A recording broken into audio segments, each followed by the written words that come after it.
Saudara-saudariku yang terkasih, hari ini Jumat 23 Desember 2022. Saya Romo Siga dari Paroki Santo Stefanus, Surabaya. Dalam nama Bapa dan Putra dan Roh Kudus, amin. Kelahiran Yohanes Pembaptis. Mea culpa, mea culpa, mea maxima culpa. Marilah kita berdoa. Allah Bapa yang Maha Kuasa dan Kekal, hari kelahiran putramu semakin mendekat. Sabdamu berkenan menjadi manusia dalam rahim perawan Maria dan tinggal di antara kami. Semoga ia menaruh belas kasih kepada kami. Sebab dialah yang hidup dan berkuasa bersama Dikau dalam persatuan Roh Kudus, Allah sepanjang segala masa. Amin. Tuhan bersamamu dan bersama rohmu. Inilah Injil suci menurut Lukas. Dimuliakanlah Tuhan. Lukas bab 1 ayat 57 sampai dengan ayat 66. Genaplah bulannya bagi Elisabet untuk bersalin dan ia melahirkan seorang anak laki-laki. Ketika para tetangga serta sanak saudaranya mendengar bahwa Tuhan telah menunjukkan rahmat-Nya yang begitu besar kepada Elisabet, bersukacitalah mereka bersama-sama dengan dia. Maka datanglah mereka pada hari yang ke-8 untuk menyunatkan anak itu. Dan mereka hendak menamai dia Zakaria menurut nama bapaknya.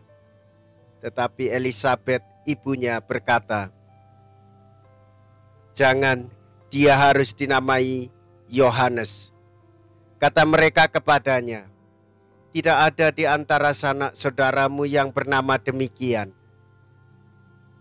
Lalu mereka memberi isyarat kepada bapaknya untuk bertanya nama apa yang hendak diberikan kepada anak itu. Zakaria meminta batu tulis, lalu menuliskan kata-kata ini. Namanya adalah Yohanes. Dan mereka pun heran semuanya. Seketika itu juga terbukalah mulut Zakaria dan terlepaslah ikatan lidahnya, lalu ia berkata-kata dan memuji Allah. Maka ketakutanlah semua orang yang tinggal di sekitarnya. Dan segala peristiwa itu menjadi buah tutur di seluruh pegunungan Yudea. Semua orang yang mendengarnya merenungkannya dan berkata, "Menjadi apakah anak ini nanti?" Sebab tangan Tuhan menyertai dia. Demikianlah sabda Tuhan. Terpujilah Kristus. Saudara-saudariku yang terkasih, seorang putra akan lahir bagi kita dan akan dinamai Allah Perkasa. Dalam dia segala bangsa akan diberkati. Tuhan Yesus menyertai. Malaikat Gabriel mengabarkan kepada Zakarias bahwa Elisabet istrinya sebagai Sarah baru akan mengalami kegembiraan, yaitu melahirkan perintis Sang Mesias. Meski kaum kerabatnya menentang, namun yang telah ditentukan oleh malaikat tetap diberikan kepada putranya, yaitu nama Yohanes, yang berarti Tuhan berbelas kasih. Kabar itu tersebar luas dan Zakarias diperkenankan memandang fajar keselamatan.